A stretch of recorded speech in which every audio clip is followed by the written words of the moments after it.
Welcome back, family, to Northside LDN Caramba. And today we've got Arteta and Saka press conference before the game, the Champions League game against Real Madrid tomorrow. Big up, family. Big up to everyone that's locked in. You already know what time it is. And we're going to get into it. Arteta is quoted in saying we have to deliver, no more talking. Okay, time to deliver then. Time to deliver. We will hold you to your words. Time to deliver. Time to try and salvage the season to be a success. Big up to everyone that's locked in. Big up to Yassa Macy, everybody that's locked in. Kevo's Footy. Big up to everyone locked in the building. And make sure you're liking and subscribing on your way through. And let's get straight into it. Apologies, you're only going to hear the audio because it's all to avoid copyright, basically. So it is what it is. We're going to get through the press conference. The first one they got obviously is the manager Mikel Arteta, and then we'll see what Saka's got to say as well. Let's go. Rebenta the likes. Don't make me have to raise up the Collier de Pau de Novo. Rebenta the likes, and make sure you're liking and subscribing. No faz repetir a mesma porcaria. Let's go. Hi Mikel. Hi. Can we just start with a fitness update, please, after the game on Saturday and ahead of the match tomorrow? Is everyone available?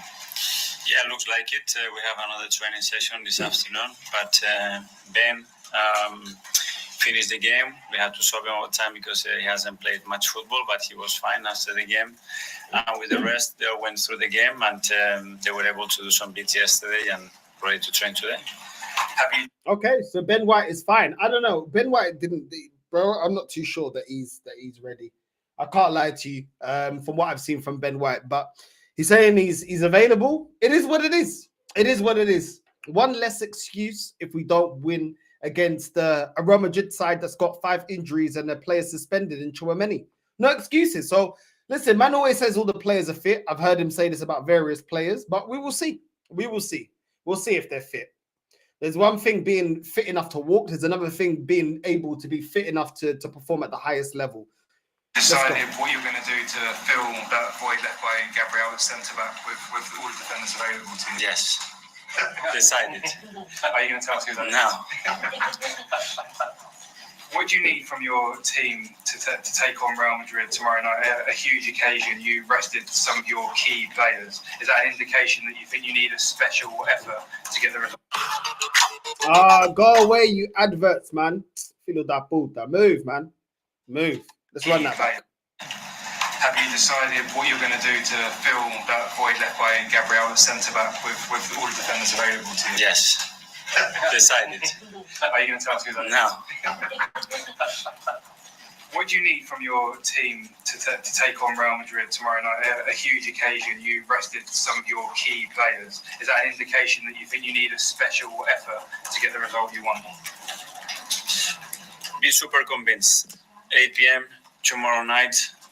11 players, 60,000 people, really super convinced that we are ready to win and to beat them. That's the mindset that I want. The rest be the team that we've been over the last quarter of the season with all the up and downs and things that we have to deal with. Continue to do that because that's our super strength. Man's asking you how you're going to prepare against Real Madrid and why did you rest certain players. A man saying, just be convincing. Okay, great answer. And be the team that you've been all season. Hopefully not. Hopefully not, because we've bottled every competition. Do you know what I'm saying? We've been a disgrace in terms of this league title race. So don't replicate that. We've been a disgrace at the Cups, getting slapped up by Newcastle and Man United. So don't replicate that. What are you talking about? Man's talking like we've been successful all this season. No, I don't want them to replicate that. Do not replicate the second half against Man United or we're going to get absolutely cooked. Do not replicate whatever dumb game plan we had against Newcastle that hasn't worked in 3 attempts. I do not want to see that. So I don't really understand that statement. And every time he always has to, Arteta always has to keep feeding us with everything we've had and all the injuries, he always says this now. In every statement, with everything that we've had, everything we've gone through, players not being available, we are where we are. Where are we? Where are we? We're not the favourites for the Champions League. We have no heritage in doing that. We're out of all the cups. Like, bro, a bit of self-awareness would be good, isn't it? A little bit of self-awareness would be good. Is anyone going to tell me this team is built to win the Champions League? I don't think it's built. It definitely had money thrown at it to be able to win the Champions League or to win a major honor. But you look at the state of the team. Does it look like that? The way we're playing, drawing against Everton, does it look like we're ready? I don't know, but he's always putting out these little feeders about, you know, look, for the context of everything we've been through, bro. We don't need a rundown. We don't need a rundown of everything that we've been through. We're not the only club that's had injuries this season. We're not the only club that's had certain players unavailable for certain games. So it is what it is. But let's continue, bro. Let's continue. Hey, big up RH AFC, man. Big up my G. Another meme statement from Arteta. Big up to K Surge. You know what I'm saying? Maybe if he does a good job, like his mum and dad, Arsenal might win, bro. Yo, pause for that. You know what I'm saying?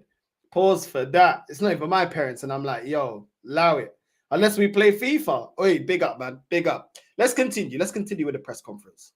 Finally, Bukayo Saka came on at half-time, building up his minutes after coming back from injury. Is he fit enough to start the match tomorrow? Well, he's in a much better place.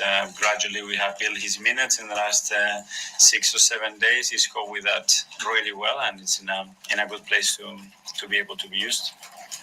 That didn't really answer the question. You were just asked, is Bukayo Saka fit to play the game? And he's like, oh, he's in a better place. What does a better place mean?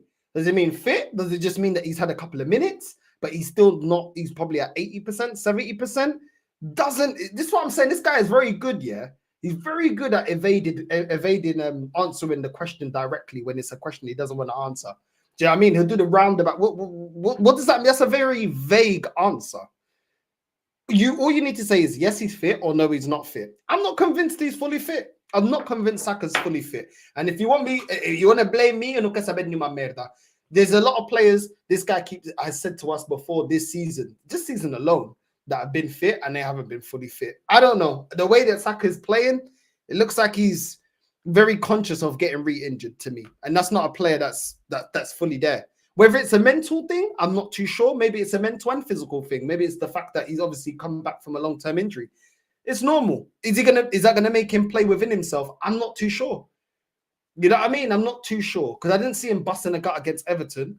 Fair enough, it's against Everton, but normally Saka's just, you know what I mean, 100 miles an hour trying to, you know what I mean, start the counter attack and running up and down the pitch. He doesn't seem like the Saka, you know, before this injury. It doesn't seem like it. Hopefully he comes back. Obviously, I like Saka. Don't wish injury upon no player, but I don't know. I think psychologically, bro, maybe something's going on. I don't even think it's solely psychologically. I just don't think he's fully fit, bro. And when you're playing and you're not fully fit and you're maybe taking some injections or things like that, I don't know. I don't have no insider in the club or nothing. But I'm just presuming by the way that, you know, how long he was out for the injury and the way that he performed against Everton, I just feel like that's going to be playing in the player's mind. When he knows he's not fully fit, he's not going to trust his body. When he doesn't trust his body, he's not going to bust a gut to win every ball, put a leg in, get the tackle. Do you know what I'm saying? He's not going to run full pelt because in the back of his mind, he's going to be self-conscious that he can get re-injured. So football's not just physical, it's also mental. And but it is what it is. What did Arteta say to us? I think it was in the last press conference. It's all mental. Just get it out your head. You're fine. Get it out your head. It's fine. You know what I mean? Look into my eyes, around the eyes. Look into my eyes. You're under. Let's go. Gary's not on account. Hi. We can feel it. This press conference room is packed. You guys must feel it. What a night. Real Madrid in the Champions League. Is this why you came into football? That's why I came into football. That's why I came into management and especially to this football club. It's been 20 years since we had this type of game. And for us, it's a great opportunity to build our own story. And this is what we're here for. You describe it as the beautiful part of the season. Is it one of the biggest nights, if not the biggest night in management for you personally? 100%. I mean, it's a joy to prepare the game, to look at them, just to look at the reaction of people and how we feel about ourselves coming to a game of that magnitude, the excitement around the club, the people. This is the stage that we want to be, where Arsenal has to be consistently. And we are very proud to be there and now be very ready tomorrow to deliver. Okay, be ready tomorrow to deliver. It all sounds great. It all sounds great. You know what I'm saying? Arsenal have to be in the Champions League. We have to be there. You know, the players are excited for a game like this. With that excitement comes a lot of disappointment if you don't get over the line. You know what I mean? But he definitely knows how to say all the right things at times. You know what I mean? Buttering it up. But, bro, I'm not...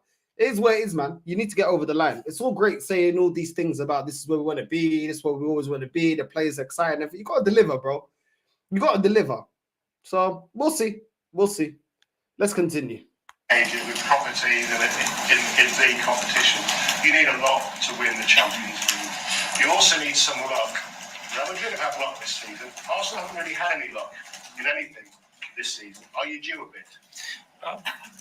I think we deserve it, but we have to earn it, and we have to earn it again tomorrow evening. But we're going to put all the ingredients, everything that is in our hands to play the game that we want and to take the game in the direction that we want.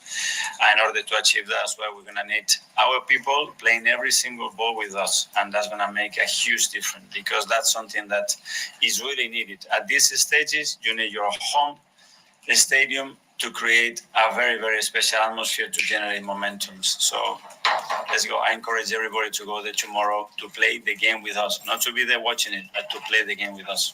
Okay. So you need the right ingredients. We're back to doing the ingredients thing. We're back to doing shopping lists.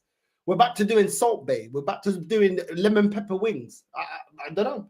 Well, hopefully you find the ingredients, bro. Because for me, if you flop in the Champions League, man needs to go, bro. I don't know why he talks about football like it's Ready, Steady, Cook, like it's Jamie Oliver's cookbook. You know what I mean? I don't get it, bro. Like it's Gordon Ramsay, Hell in the Kitchen. I don't get it, but it is what it is, whatever. I don't care how you want to put it across, what you want to say, the ingredients. Get over the line, you filo da puta, or I want you sacked immediatamente. That's it. You've had more than enough time. It is what it is. And for man saying, oh, we need everybody behind us, our people, you guys need to make the atmosphere. The team plays well and the team win the game, the atmosphere will continue. You know what I'm saying? The crowd will feed off of the display and the performance that we see in front of us. It's all great saying that the fans need to be behind the team and the fans need to be, you know, making the place loud because we're playing the first leg at home. The team needs to get us up for something that we can actually get behind. Not this stagnant side-to-side football that's boring, that's lackadaisy, that lacks creativity, that lacks anything, any individualism, that lacks anything different in the team. So it is what it is. It is what it is, man. You know what I'm saying? Let's continue. But guys, we need the right ingredients and we need the crowd to make the right atmosphere. Okay. Continue. Yes, also. Hi, Miguel. How are you? I'm very good.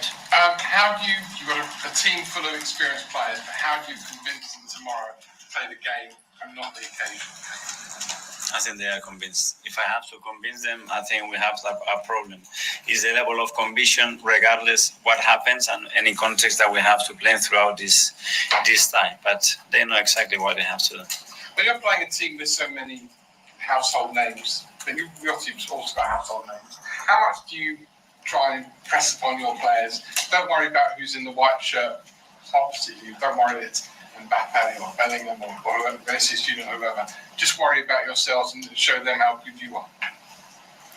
Well, there are things that we cannot control, which is what they're going to prepare and what they can do. We have to focus, and our energy has to be on that, understanding what pushes in our strengths, and we put it in our weakness, and the direction that we want to play in the game.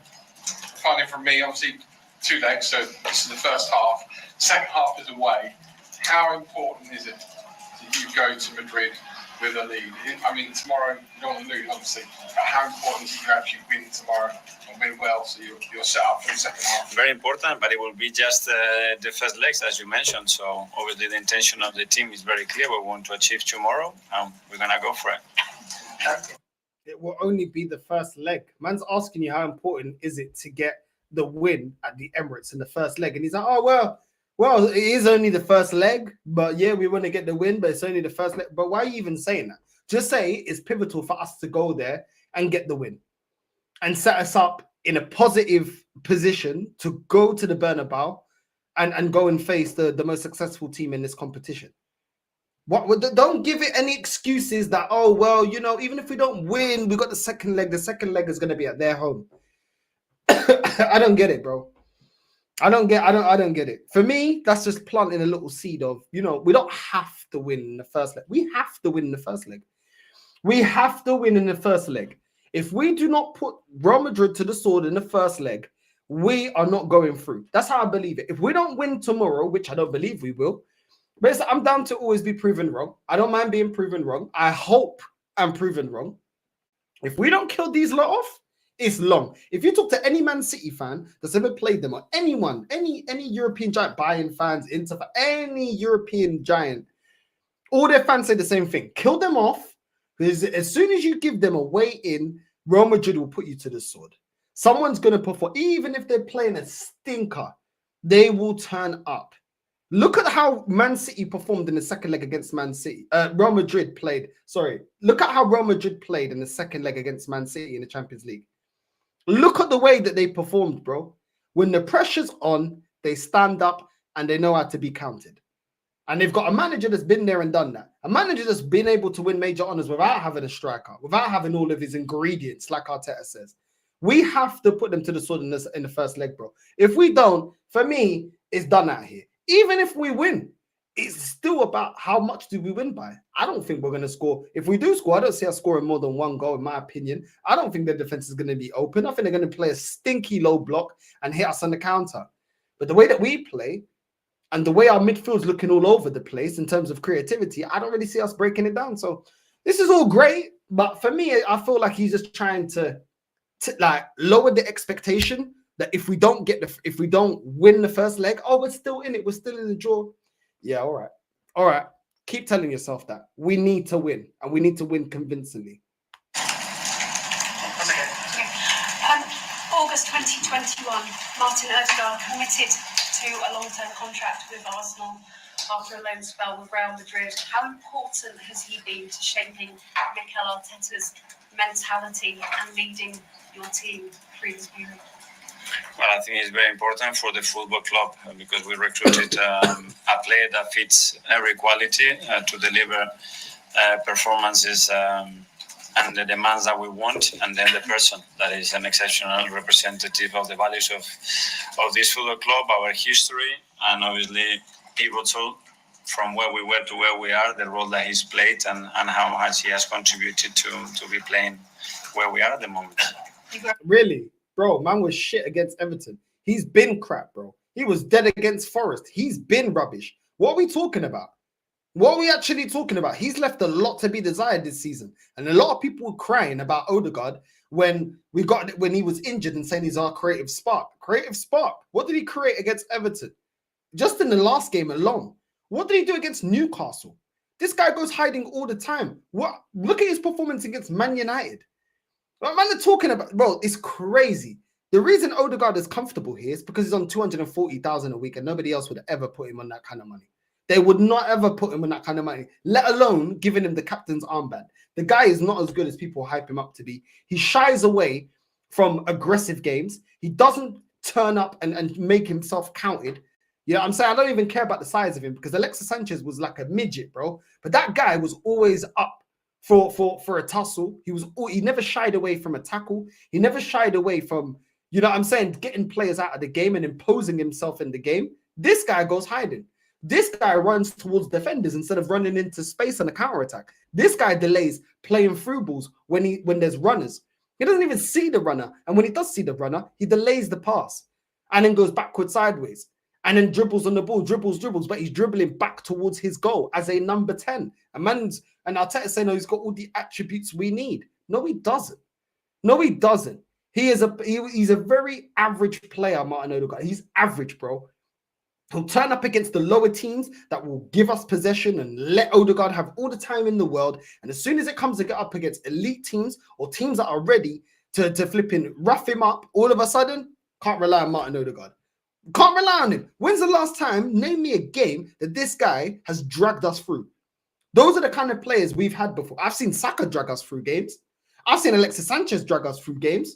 Do you know what I'm saying? I've seen Adebayo back in the day drag us through games. I've seen Van Persie drag us through games. I've seen Nasri drag us through games. I've seen flipping Fabregas drag us through games. I've seen flipping Aaron Ramsey drag us through flipping games. Do you know what I'm saying? He ain't even a legend of this club. More of a cult hero. And man, they're talking about he has all the attributes we need.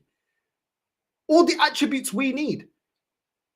Bro, this guy, yeah, doesn't even have the main attribute that Ethan has. And look how much more experience this guy had. This guy was on loan at what? Real Sociedad? He was bought by Real Madrid. He's been at Arsenal now for years. And every time I see Ethan, he's more of a natural number 10 than this guy. With not even a quarter of the experience. It's embarrassing. A man saying, oh, he's got all the qualities that we need. Get out of here, man. Get out of here. This guy doesn't turn up. Name me a competition this guy turns up in. I cannot remember one. A competition where he turns up and makes himself counted, bro. Joked him. Through London, the Basque region where you come from, is this the key test for you? Is this one of the biggest matches of your coaching career, the mantle of Real Madrid? Well, it is one of the most special things. I mean, it's a competition that we're waiting for many, many years. The fact that we've only been twice at this stage in 15 years with the size of Arsenal Football Club tells you the difficulty of that. And we're going to, as I said, create our own story and go even further. And tomorrow is a beautiful opportunity to all of us. That was a nice little spin on that. The fact that we've only been at this stage twice in the last 15 years, bro. We used to get to quarterfinals all the time. Do you know what I'm saying? We used to get to the problem is for the last 20 years, this club ain't been run properly. Do you know what I'm saying? Before it was lack of ambition and buying players for peanuts and selling our best players. Now it's we used to be able to find quality in the market, and now we're just wasting money. Calafiori, Moreno, Sterling, Havertz, Jesus, Zinchenko, Lokonga. That's the problem. So it's not hard to get to this stage of this competition as a club as Arsenal because we spend the money. We spend the money to be able to get to this place. We're almost closing in on £1 billion. I don't think it's a lot to expect us to get quarterfinals, semi-finals, spending £1 billion. Should be flipping able to get over the line, to be frank. But it is what it is. Inter Milan have got to a Champions League final more recently than us. Do they spend the money that we spend? But they're able to get to a Champions League final. They don't spend the money that we spend. Conte fucked up. He got the fuck out of Inter Milan because they wanted to sell his best players, bro. That club's still a selling club, and they're able to get to a Champions League final, spending less money than Arsenal. So what's man talking about, bro? You're always trying to make it seem like everything you do is a miracle. It's not a fucking miracle, bro. It's not a miracle. Do you know what I'm saying? It's not a miracle. Get us to a final and win it, bro. Then we can start talking about how amazing your project is and bro, get out of here, man. You're just getting, bro. We're not even at a final. The way this guy's talking is like we've reached a final, bro. Whatever. Hi, Miguel. Wanted to ask you about Jurriën Timber. Is he fit enough to start? And you've placed him in so many different positions this season. What does it say about him as a player, and how great is it for you that he is so multifunctional? Incredible. I mean, probably nobody realized. Did you hear what she said about Timber? Multifunctional, you know? Multifunctional. Fuck yeah, no, bro. My girl thinks it's a dildo. As the player that we signed till he stepped through that door and started to show every quality that he has on the human side again, because he's a leader. He had a really tough start, having a really difficult injury, almost a year out, and then to do what he's been doing this season is just remarkable. As you mentioned, different position with different demands, always so consistent, and hopefully tomorrow he will be in the best condition to play the game. Thank you.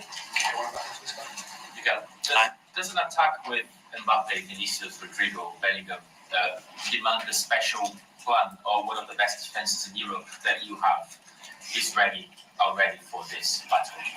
Yeah, for sure. I mean, with the individual quality that they have, especially when you put them in certain situations, you know the danger that you are facing. But that's the stages. I mean, it doesn't get much bigger than that. That's why consistently they've been doing what they've been doing in this competition, is that they can create those moments. And when it comes to the biggest stage, individual performance play can decide the games are critical for your success, and obviously something that we have to prevent for sure. Okay, so having individual brilliance is critical for getting over the line. So why don't we go out there and get these individuals? Why don't we get individuals that can get you over the line, that have those moments of brilliance? Why don't we do that? Well, we've got Saka, that's about it. Who else creates individual brilliance in the final third at Arsenal? Because Havertz don't. Martinelli doesn't. Trossard is inconsistent. Odegaard is inconsistent. So who creates these magical moments of individual brilliance? Because he's there praising Real Madrid, saying, oh, you need this in your team. Why don't we have that in our team? Why? I don't know. I'd like to know, because we're very robotic and we don't have the personnel to have that individual brilliance. We used to have plenty under Wenger. We used to have plenty under Wenger, paying off a stadium, couldn't compete financially with Man City and Chelsea and what. We still had individual brilliance. Do you know what I'm saying? I remember Podolski, bad boy striker of the ball. I remember Adebayor, bad boy striker. Van Persie, clinical striker. Do you know what I'm saying? Nasri, technical brilliance, bro. Santi Cazorla, Haleb, Rosicky, Alex Song, running the midfield, defending and creating and scoring goals. So we used to Alexis Sanchez, it goes without saying. How come we don't have that now? How come we don't have that now? Okay, let's continue. But you're praising Real Madrid about that, but we don't have those attributes. Okay, we're just going to rely everything on Saka. James, I think. Hi, Mikel. You mentioned how there maybe hasn't been a game like this for 20 years for Arsenal. Well, 20 years ago, Arsenal played Real Madrid in the Champions League 2006. There were some similar circumstances, a lot of injuries for Arsenal at that time, a lot of unusual defence in some respects. Does that game serve as a reference for you at all, and can it be an inspiration for your players tomorrow night? Well, it's an inspiration for sure, because as well that generation, what they achieved is what we want to achieve, certainly. Very different, 20 years, a long time in football, very different context. But the history is that, unfortunately, it's too far to be very relative to the situation that we are in. But there are things to take from there and be inspired for sure. Bro, the fact that he's even trying to reference the 2006 squad, yeah, is an absolute embarrassment, bro. Absolute embarrassment. We are nowhere near that squad, bro. We don't have Jens Lehmann, bro. Don't tell me about David Raya, because he's nowhere near the level of Jens Lehmann, bro. We don't have, you know what I mean? Sol Campbell, okay, defensively, you know what I mean? Sol Campbell, cool, but I still put Sol Campbell above Gabriel and Saliba, because he's actually been there and done that. But they're not bad centre-backs, cool. We had Ashley Cole. We had players like that, bro. Like, we had bad boy players, bro. We had ballers, bro. Do you know what I'm saying? Perez. You know what I'm saying? We had Freddie Ljungberg, bro. Come on, man. Bro, we had ballers, bro. You know what I mean? Fabregas. Bro, let's not even get into it, bro. You know what I mean? But Bergkamp flipping Thierry Henry. It's not even close, man. Adebayor, come on, bro. Reyes, bro. We had too many ballers, bro. To even reference to that team, we're nowhere near that level. I'm just keep it real, bro. I'm gonna just keep it real. That we're nowhere near that level, bro. So I don't know why we're comparing ourselves to that team. That team were winners, bro. That team have got over the line, won major honors. One, they got experience. Overall, as a squad, they're levels above this squad. Levels. Play style, levels. Manager, levels. No matter how it ended with Wenger, Wenger's levels above Arteta. Levels above him. Do you know what I'm saying? League doubles, 3 Premier League titles, dominating the FA Cup. Cool, we didn't win in Europe. Yeah. No worries. Yeah. This manager, bro, Arteta's CV doesn't even hold a candle to Wenger's, bro. Do you know what I mean? So what are we doing here? Like, I don't understand the reference. The only reference here, the only comparison is that was Arsenal Football Club then and this Arsenal Football Club now. But the teams have nothing alike. Nothing alike when you look at the teams. Nothing alike. That team had flair, technicality. It was physical. There were players that knew how to get over that, and we still didn't win it. But this team don't have any of the attributes or the quality that team had. None of it, bro.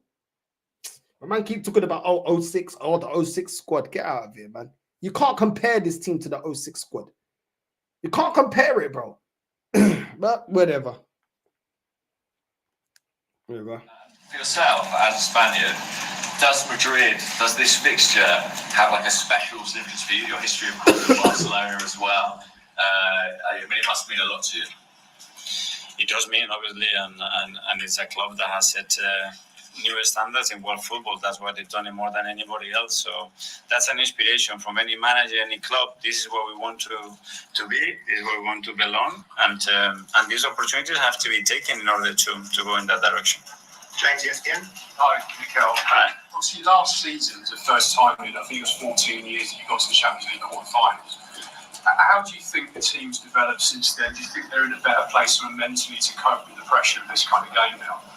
I think we are, and building those experiences is something necessary. That's why I said that we have to build our own story, because, as you said, there is a massive gap there of so many years when nothing has happened in this football club in relation to European competitions, and we need to change that, and we need to change that quickly. Do you think But based on what are these players more, they're mentally there to be able to get over the line in the Champions League? Of course, he's not going to say, look, the players aren't ready mentally. They've never done it. I get it, yeah, but it just frustrates me, bro, because he's never honest about anything. Like, why are they mentally available and ready to get over the line against Real Madrid, but they weren't able to do that against Man United? That are closer to the relegation than they are to where we are in the table. Why all of a sudden they're more mentally available and ready to perform against Real Madrid than they were against Newcastle? Like, I don't understand it, bro. Like, I genuinely don't understand it. It's all waffle. It doesn't make sense because you can't refer to anything that this group of players have done to show you that they've got the mentality. They look lost. None of them on the pitch are leaders like that. Well, none of the midfielders or the actual attacking forward line are leaders like that. They don't have that grit. They don't drag us through games when it's the crunch end or knockout competition. They've not shown us anything. So the fact that we're questioning this team is completely valid because they've not shown us anything. This manager himself looks very inept and out of ideas every single time we go up against a team and plan A isn't working. I don't see anything different. I don't see us changing the formation. I don't see tactical innovation. I don't see us, making players that are not playing well accountable and taking them off. I don't see us playing players in the right positions. A lot of the times, there's a lot of players that I don't really get. This is all waffle, bro. To make it seem like, oh, we're gonna do something. I just don't believe it. You know what I mean? It's crazy. But let's continue. Look back on that violent time. Do you feel the team didn't maybe express themselves? Especially moments in the second leg, because there were moments in the first leg, especially in the first half, where we absolutely had them, and we have to utilize those moments, be ruthless, and you have to put the game to bed, and we didn't. And on top of that, we gave them 2 goals, and we make life much more difficult for us on the return leg in Munich. Okay, guys, we'll take 2 more questions in English before we move to Spanish questions. First, go to Simon. Mikel, hi. Just on Real Madrid then. Couldn't perform against the dead Bayern Munich, but against Real Madrid, don't worry. You know what I mean? Pray for Madrid. Yeah, the sort of aura in the Champions League around pedigree, being able to win games. How psychologically do you prepare the players for that and not have them looking at this team sort of full of miracles when they're down and out? But that's the history, and they have earned that, That's because the mindset that they have. So you can't ignore that. That's a fact. I don't want you talking about it because we all know about it. So let's talk about what we have to build and what we have to do and how we can feel inspired as well from these occasions. And just as well look at what we do and the fact that they haven't been successful all the time because it's impossible. So from 20 times, maybe you win 5. That means that you haven't won the rest of the 15. So it's very difficult to do it. And we're in a position that we have competed against any team in the last 2 years that we have faced. So we can do it again. Okay, Tom. We've competed against any team, yeah? What about last season in the Cups against Liverpool and West Ham? Did we compete? Because that was a disgrace. Did we compete against Bayern last season? Man is lying, bro. Did we compete against Inter Milan? They only scored 1 goal. We couldn't even score a goal back just to even get a draw. The man said we competed. The gaslighting is incredible. I can't lie. I can't wait till the season's over, man. I'm so done with this team, bro. I'll take you back just briefly to Eindhoven when we were watching the players warm up. It was a stadium full of people shouting for their team in a big game. Do you dream of the Emirates being a place tomorrow night where your players are just, not before they're playing, but warming up and also having that type of atmosphere? I hope. I encourage them to come very early to the warm-up and create those nights that we haven't lived many of those at the Emirates. So that's an opportunity again. When we have built history, we have to build moments, and a moment is being built with our people. And we have to create that energy, that belief, that enthusiasm to play every single action there, because the bonus, the confidence that gives you, there is nothing else that we can replicate that I can tell the players constantly to maintain that throughout the 95 minutes that the game is going to be played. Okay, we're going to take some questions in Spanish. So have your headsets for the translation. We'll kick off with Juan from Mark. ¿Qué tal, Mikel? Se está hablando mucho del balón parado en esta eliminatoria. ¿Crees No he metido, que es para ti? La parte humana. Mikel, ¿qué tal? Nico, bienvenido para Televisión Española. Quería preguntarte cómo preparas a jugadores como Vinicius. Es más tu figura On the Spanish bit, man, I don't care. I can't be bothered to translate his waffle, bro. Let's just go away from the Spanish bit.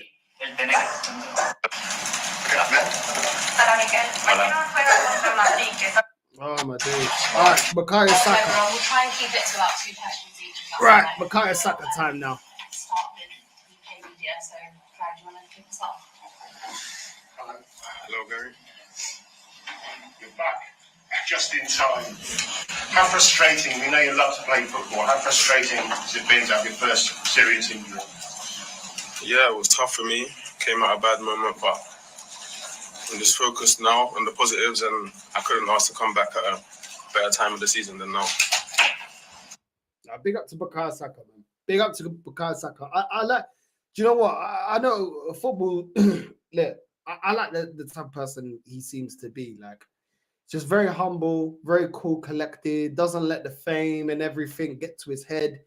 He just seems bare chill, man. You know what I'm saying? Like, he just dared to just perform and give his best to the team.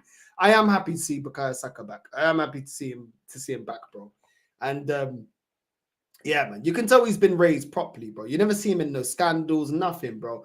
You know what I mean? I hope he reaches the potential that he could reach.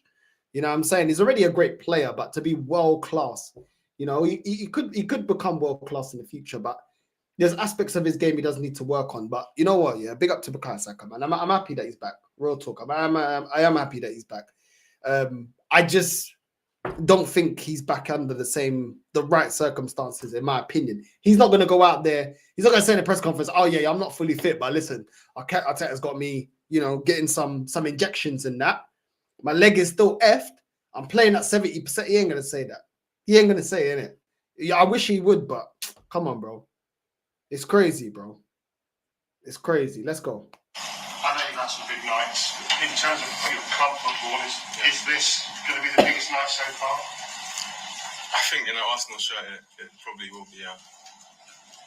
Because I remember how important it was to you to come back. You said on social media and the reaction of the crowd against Fulham really lifted your spirits. It meant a lot to you.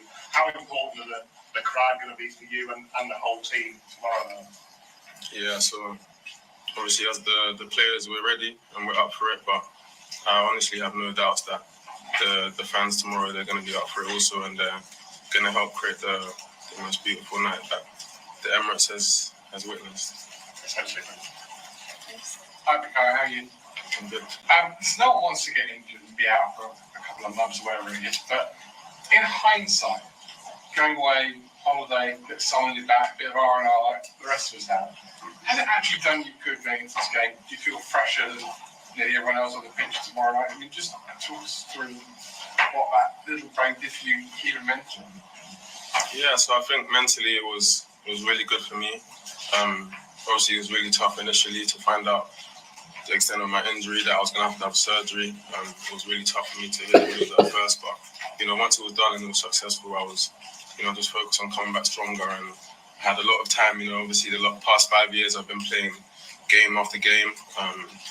So it was the first proper break I've had, and it was really good for me. I got to do a lot of things that I don't really normally do. So yeah, I feel fresh. I can give you many examples, but you will get bored. But yeah, focusing on the question, yeah, it's really nice to be back, and I feel fresh mentally for sure. Tomorrow night we're going to see some world-class players opposite you, but also you included. And you came through the academy at Hale End, so too does Marvelous, Skelly, and Wayne. One, have they, because you came through the academy like they did, have they asked you specifically for advice in their journey so far?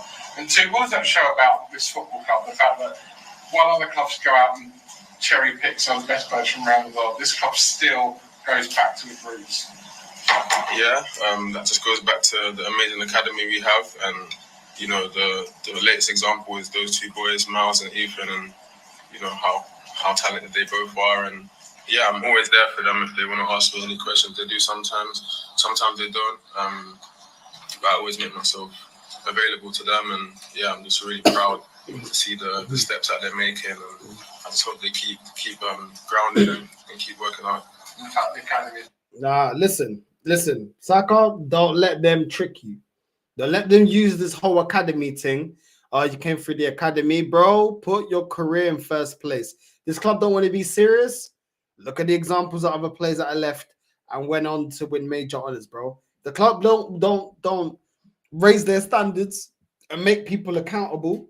You need to bun all this. I came through the academy stuff, bro. Like real talk. I can't even lie, bro. He has to preserve his own career. His career is fucking short, bro. Harry Kane's learning that now. He needs to look at his career and say, yo, do you know what? Yeah.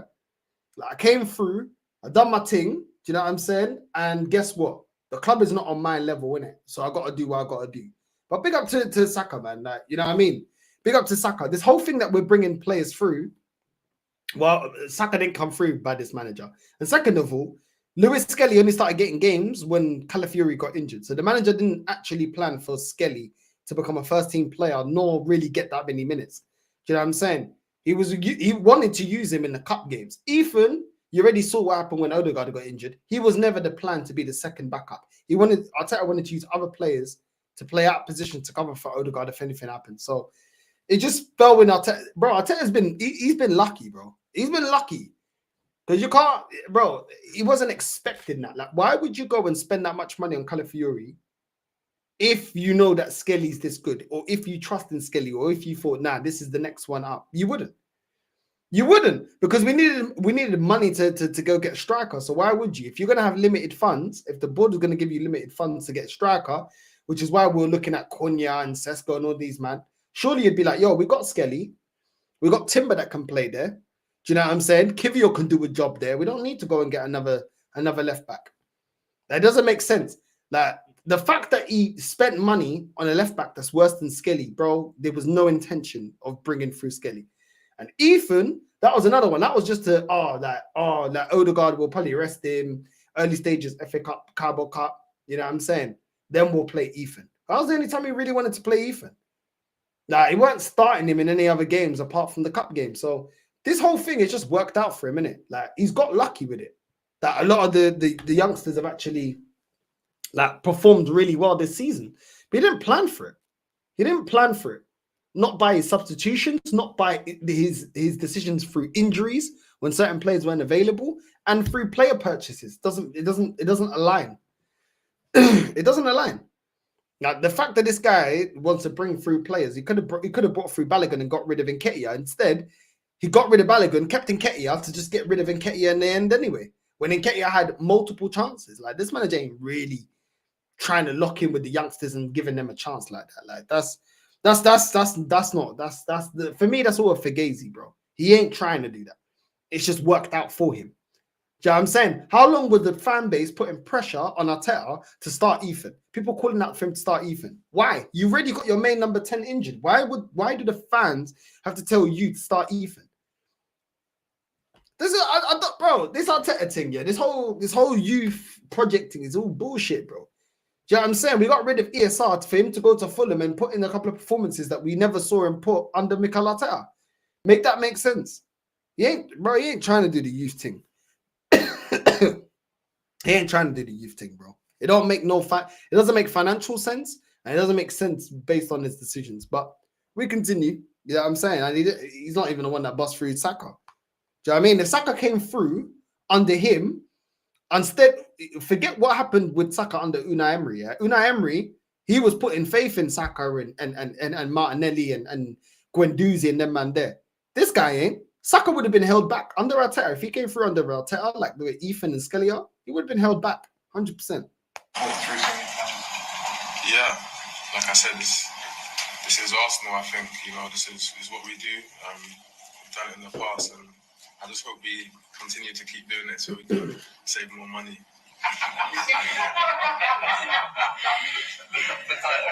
You're in rehab, you're recovering, and this joy has been done. Just how much of a focal point and incentive was it to kind of almost get over the final hurdle and make sure that you're ready for arguably the biggest game of this season? Yeah, I mean, if you ask my physios, there was a lot of conversation about this game. I'm waiting to be back and not just back in good shape. I'm feeling good. So yeah, that's what I spent a lot of months working massively towards, and yeah, we're here now, so I'm excited. Okay.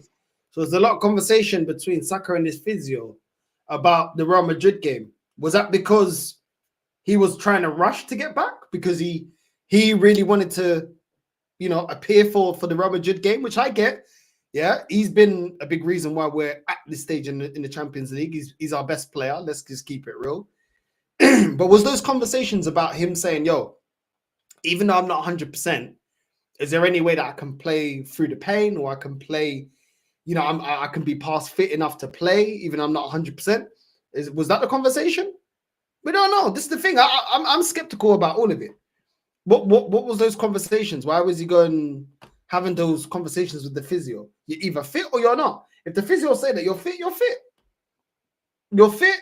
You can play. You're healthy. You're good. Now it's just about building up game time. What was the conversation with the physios?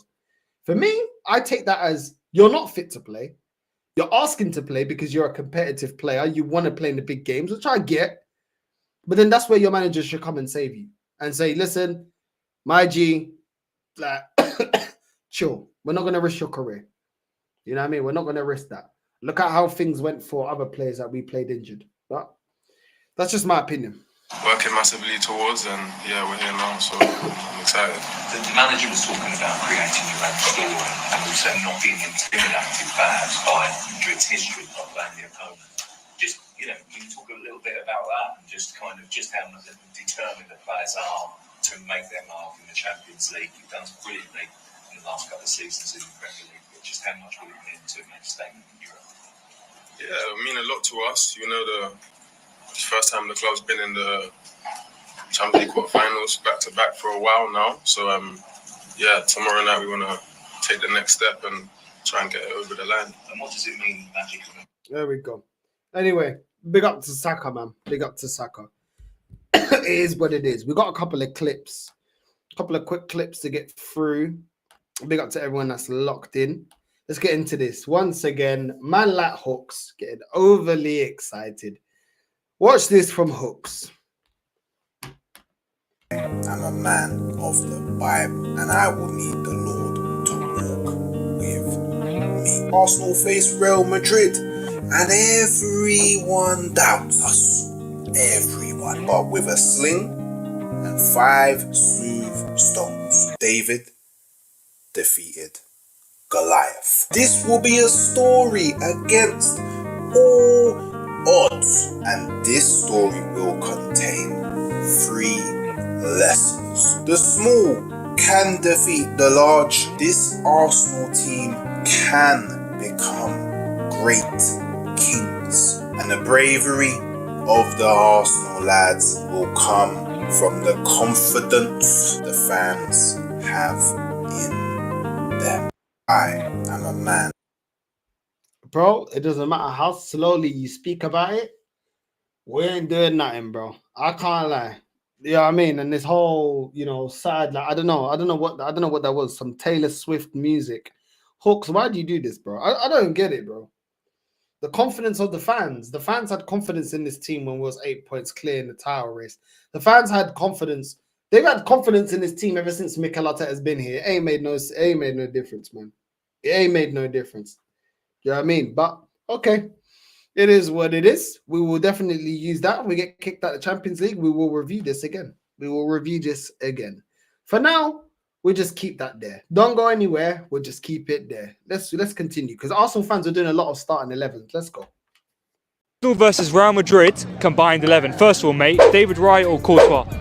Look, this is a tough game. I have to say David Raya, no matter what. That guy is the most beast that I've ever witnessed in Arsenal. He's a better goalkeeper than Aaron Ramsdale. What? Bro, I don't. Oh my God. In what planet is Raya a better goalkeeper than Courtois? Based on what? I don't even. Man said he's the most beast goalkeeper he's seen for Arsenal. He's not even the best goalkeeper we've ever had, bro. Seaman's better than him, and Lehman's better than him. So what do you mean the most? Okay, that's the best you've seen, but to say he's better than Courtois, based on what? Courtois delivered in finals, in major tournaments, winning major honors. Like, what's Raya done, bro? Like, I'm not saying Ray is shit, but he ain't on the pedestal that this is the thing. Arsenal fans make me talk about certain players that are actually good at Arsenal and make me sound like I'm saying they're shit. They're just not to the level you're gassing them. This is crazy, but let's continue. Then again, I'll be surprised. Welcome to my fan base. This is why I'm always angry, bro. Man said most beast mode keeper, bro. I don't even know. Most beast mode, you know. I don't even know what that means. What did he do? Did he change into a Super Saiyan 2, Super Saiyan 3, Super Saiyan God? I don't know, man. Fair play, man. Next one, Timber or Carvajal? Timber or Carvajal? I'll say Carvajal because I barely see Timber do much, though. That's the truth. It's not Carvajal, it's Carvajal, but continue. I mean, I know my football, I know the players, so I'll say Carvajal. Yeah, that's definitely the right answer, I think, man. Next one, there's a massive question. Gabriel or Eden Militao? Which Gabriel are you talking about? Gabriel Magalhaes? Yes. Gabriel Magalhaes, I tell you. His shots are powerful. Okay, fair play, man. Next one, Saliba or Rudiger? Actually, Saliba's got good defending. I'm so sorry about Rudiger, but Saliba, definitely 100% Saliba. Saliba's got really good defense, I tell you. Okay, fair play. Next one, man. Lewis Skelly or Mendy? Brother, Miles Lewis Skelly, that youngster, yeah. What he didn't see, I remember at Emirates, yeah. Oh, 100%, man. Miles Lewis Skelly, I love that guy, man. Fair play, man. Fair play. Fair play for what? What is man talking about? First of all, you're talking about Gabriel's shots, yeah? Most of the goals he scores are headers from a set piece. And what's shooting got to do with defensive ability? Listen, Gabriel's still a good centre-back, yeah, but I don't really understand the argument when you put it like that. Lewis Skelly against Mendy, based on what? How are you going to put Lewis Skelly above Mendy? Based on what? Lewis Skelly's got talent. Lewis Skelly's not been tested at the elite end. So how can you even... I don't even get it. I don't get it. Bro, I'm so sick. I'm tired of this fan base, bro. I'm tired of this fan base. Do you know what I mean? But anyway, let's continue. Man like Lupe Fiasco, bro. Let him continue. Do you know what I'm saying? Man like everybody hates Chris. Let's continue. Got the passion. Next one, bro. Declan Rice or Tchouaméni? I say Declan Rice for that, yeah. Declan Rice, I'm blocked up peas, you know. Fair play, man. Next one. It should have been Declan Rice and Camavinga. The Tchouaméni's been inconsistent, to be fair. But if it was Camavinga, Declan Rice, he doesn't beat Tchouaméni. He doesn't beat Camavinga. Ethan Nwaneri or Valverde? Yeah, but because obviously I say like that because he's better than Ethan Nwaneri for now. Yeah, fair play, man. Next one. Odegaard or your boy Jude Bellingham? Definitely. I mean, I've not really rated the captain. I've not. This guy's been crap like he's been in previous games, especially the one against United previously. So Jude Bellingham is far better. He's the greatest player of all times. What? I was on board with what he said about Odegaard, which is funny now that a lot of these Arteta only fans now they're cancelling their subscriptions now. They don't want to be involved. But Jude Bellingham is the greatest player of all time. But what's that based on? Ability? Nowhere near. Nowhere near. The best of all time? Nowhere near.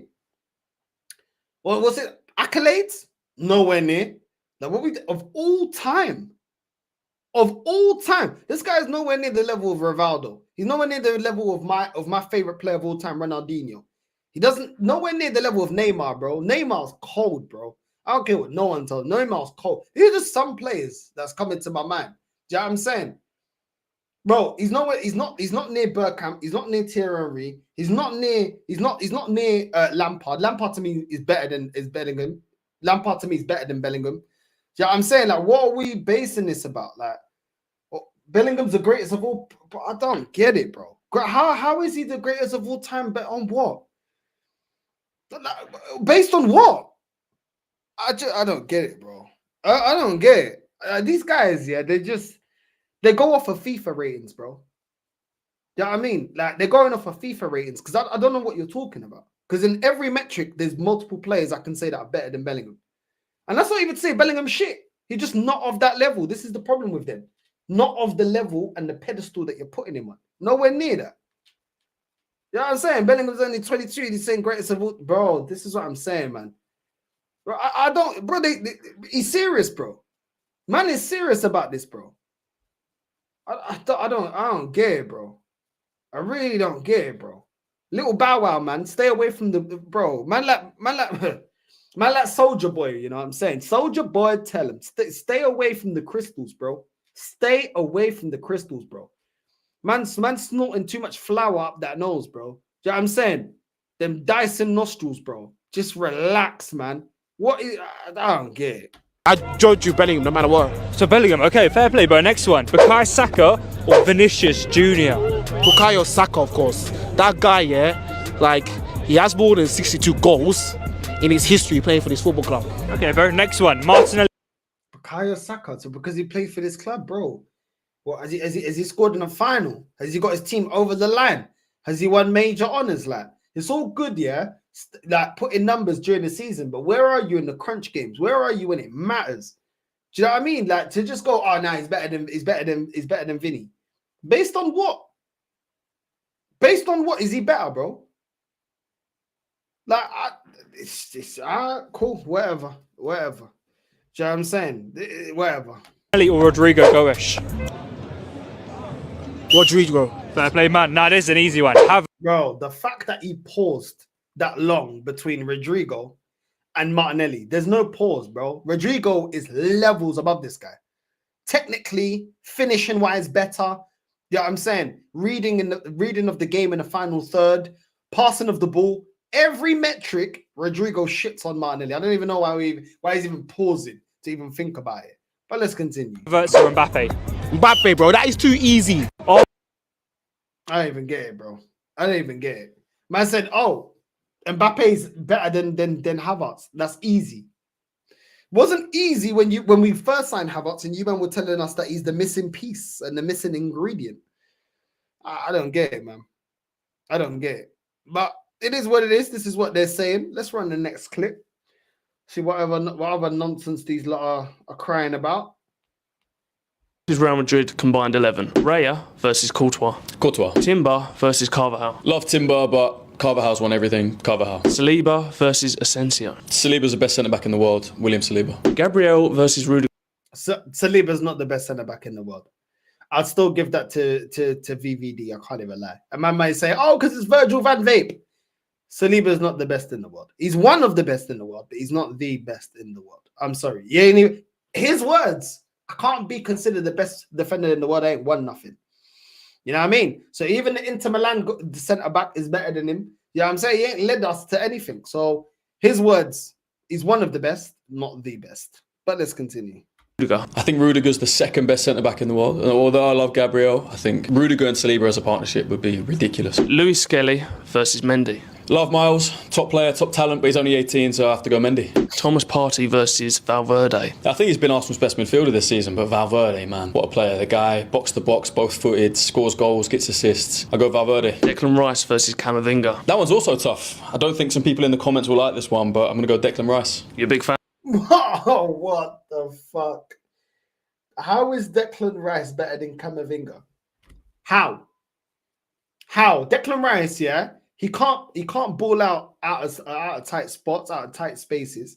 So technically, he's nowhere near Camavinga's level. His passing isn't as good as Camavinga. Do you know what I'm saying? Very limited player, where Camavinga is a very good all-rounded player. Very good at tackling and winning the ball back. Good in transition. Technically sound. Better pass. In what metric is Declan Rice better? Declan Rice ain't even better than Thomas Partey. Let's just keep it real, bro. I mean, he ain't even better than Thomas Partey, bro. Like, based on what? Madness, you know. Madness. Crazy take, bro. You know what I'm saying? Crazy take. But it is what it is. Yeah, you know I mean, it's that. This is where you see the Premier League tax, bro. The Premier League tax in full effect. This is Premier League tax. Man. Yeah, I love Declan, man. What player? Worth the money? You should have got him half price. Odegaard versus Bellingham. Hasn't been Odegaard's best season, I have to admit. Bellingham's one of the best attacking midfielders in the world. So yeah, Jude Bellingham. Saka versus Rodrigo. Rodrigo's a top player, but Madrid combined 11. Raya versus man. What player? Worth the money? You should have got him half price. It's mad, yeah, how now it's become popular to criticize Odegaard. After all the months, yeah, me, all of us that criticize Odegaard, we're getting cussed in the chat, saying that, well, we're negative, you don't know nothing about Odegaard, look at Odegaard, this and that, look at the GA, all this nonsense. Now they're all saying, Odegaard, no, he's not good enough. Now it's popular, you know. Now they can say, now because they are saying it, it's okay. You can criticize Odegaard at this moment in time without being criticized. It's okay to now talk about it. Why does it always take too late to have these uncomfortable conversations?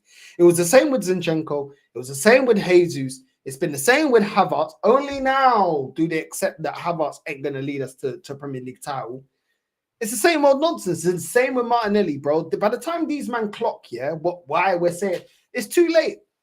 It's too late. This, I'm telling you, bro. This fan base is not running the latest Windows. They're running Windows 98, bro. Do you know what I'm saying? That's what they're running, bro. They're slow. This fan base, their intelligence, it moves as slow as AOL internet, bro. You know the dial-up thing? When my mom started calling up Portugal and the phone line and the internet line went down because you couldn't be on the internet and receive a phone call at home. I don't get it, bro. We've been saying this. But anyway, man, it's always the same old story with this fan base, bro. Odegaard versus Bellingham. Hasn't been Odegaard's best season, I have to admit. Bellingham's one of the best attacking midfielders in the world. So, yeah, Jude Bellingham. Saka versus Rodrigo. Rodrigo's a top player, but for me, Saka on his day, top 3 right wingers in the world. That's actually tough. It's close. I'm going to go Saka, star boy. Martinelli. Oh, my God. These men are so gassed by GA. They're so gassed by GA. That's the one argument. I was like, oh, but look at Saka's GA in comparison to Rodrigo. Bro, Rodrigo will cook a fullback, don't need an Odegaard next to him. He'll cook the fullback by himself. He'll take on 2-3 players by himself, bro. Do you know what I'm saying? He just brings a lot more that sometimes Saka needs, bro. Because Saka can be locked up. Let's not get it twisted. I've seen it. You know what I mean? But whatever. All right, whatever. Because you got the GA, that's the arguments these days. He's got the GA. We don't watch the players by ourselves. We don't watch with our eyes. Okay, cool. No worries. The same people that tell me that Saka's better than Lamine Yamal. He's not. Lamine Yamal is levels above Saka. I'm telling you that right now. The way he reads the game, passing. Yeah, I'm saying, he can improve his scoring, but all round he has attributes Saka don't have. But it is what it is, man. Versus Vinicius Jr. Yeah, come on, man. That was a joke. Vinicius Jr. all day. Finally, Havertz versus Mbappe. Come on, let's not even joke. Kai! Nah, Mbappe all day. Versus Real. You see? Those are the two now that's acceptable, bro. It's acceptable now to criticize Kai. It's acceptable now to criticize Odegaard. But before, how dare you? You know what I'm saying?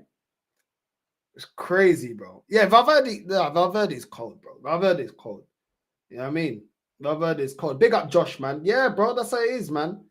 Yo, big up Jay, man. You know what I'm saying? Make sure you subscribe to the Hotspur Cave as well. You know what I mean? Like, Camavinga's cold, bro. He's really good, man. Like, he really good. He can run a midfield. I never in my life ever seen Declan Rice run a midfield, bro. Never. There's no game you can refer me to that you run the midfield, bro. You know what I'm saying? It's crazy. You know what I mean? Our fan base are slow like AOL. They are, bro. You know what I mean? They are, bro. Like, it's whatever, man. It's whatever. What happened to make your apologies as loud as your criticisms? Where's our apologies? Oh, we don't get none. Up next, the gal. Let's go. Arsenal Real Madrid combined 11, ladies and gentlemen. Let's get into it. First, in goal, Thibaut Courtois edges Raya for me. He's still one of the better goalkeepers in the world. With Carvajal injured and Ben White injured for majority of the season, I'm actually going to go Timber at right back. Centre-back pairing with Gabriel injured is going to be Rudiger and William Saliba. But if Gabriel was fit, he would have been in here over Rudiger. Left back with Ferland Mendy injured and nobody else really of quality, we're going to be putting in Miles Lewis-Skelly. The midfield, Jude Bellingham is in, no debate. We already know that. Martin Odegaard is not going to be in this. I'm not going to be putting the 39-year-old Luka Modric in. I'm actually going to go Declan Rice in the defense as Tchouameni's out injured. And it's between Camavinga or Freddy Valverde. I'm going to put Valverde. I think he's been the better player this season. Rice don't get into a combined 11. I don't know what he's talking about. Rice don't get in it. Rice does not get in it, bro. Man is trying to force this Rice thing because he said he's better than Camavinga. That's all it is. Do you know what I'm saying? Crazy. But anyway, let's continue. Season. Vinicius is in, I think, no debate. Mbappe's in, no debate. And I put Bukayo Saka in, no debate, over Rodrigo. I think. How's Bukayo Saka no debate?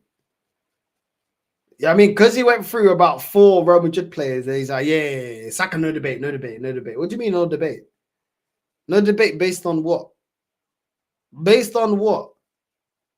That man love to talk about GA, yeah. But what about the like mentally being there and being able to perform in these kind of competitions? Because that plays a part to a player's ability.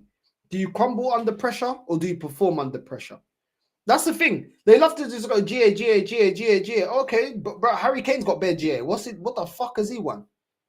What's he won? Do you know what I'm saying? Bro, what we're talking about? You can score bare goals, but when it comes to the crunch end, you flop. You're not there, you're not active, you're not proactive, you're not leading your team over the line. That's the argument I don't understand. To say, oh yeah, Saka over Rodrigo and Vinny. These men rarely choke under pressure, bro. They perform. They get their team over the line. When does Saka do that? And this doesn't mean that I don't like Saka, but bro, like that is an attribute to be able to perform at the elite stage. But we're going to disregard that because they've got the GA. Okay, where's the GA when your team needs it to get over the line? Where's the GA then? If the only argument is GA, where's the GA? How many finals has Saka scored in? How many semi-finals has Saka scored in? And not just Saka, the rest of the team. Like, is that not part of it? Why in football do we have sayings like, yo, don't let the occasion get to you. Don't play to the occasion. Just play your game. Why? Because the mental's as important as having the talent to perform on the pitch. But these men want to like not have those kind of conversations, because when we have those kind of conversations, there's no one in this team that you can have that conversation about, barring probably Declan Rice for winning the Europa Conference. But is that Europa Conference experience really going to do anything for us in the Champions League? I don't think so. You know, I don't really think so. These players ain't got the mentality to get over the line. They don't know how to perform in games that are not going for them, or to impose themselves in games when the system ain't working. When the system ain't working, all these men are staring at Arteta, and Arteta's staring at his shoes, or staring at fucking AirPod Albert. Do you know what I'm saying? So I don't get it, bro. I don't get how you dismiss the experience of getting over the line. I don't understand how that's dismissed. But all of a sudden everything's just about GA. Like, if it's all about GA, then that these men can't talk to me about strikers, bro. I've seen Bowen have more goals this season than Havertz that they gas me. I've seen Mateta have more goals. Do you know what I'm saying? Chris Wood. But these men wouldn't take these, man. They don't want these players. I don't get it, man. I really don't get it. I really don't get it, bro. Like, character and showing up in the crunch end and pushing your team through even when things are going against you is attributes that are not accounted for all the time on paper, but they're attributes that make you a winner. They're attributes that get you over the line. They're attributes that can be the reason why you win a final and you lose a final. Do you know what I mean? Look at the way that Tottenham performed in the Champions League final against Liverpool. They were mentally not there. They weren't there. They were mentally fucked because they're not used to that. They don't have the heritage in that. Why does football heritage exist? Why does European heritage exist? Why all these things exist? So as much as you can say, oh well, Saka's got this amount of GA in comparison to Rodrigo, even just the football aspect aside, has he got the mentality? Because I ain't never seen him have the mentality in the crunch end. And then when you go into attributes, cool, you can say, okay, cool. You can say he's more productive in the final third, but Rodrigo's a better dribbler, technically better passing. Do you know what I'm saying? And doesn't rely a lot of the time on a number 10 to be able to cook a player. So who's better technically? Who's better all round? Who's better? I don't really get it, bro. I don't really get it. But GA. Everyone GA. I don't get it. I don't get it. In that aspect, then, when Aubameyang was in the league with Harry Kane, we can have a conversation that Aubameyang was better than Harry Kane, but we won't, because when they both got golden boot in the same season, then you look at the attributes. Harry Kane can drop in deep, link up play.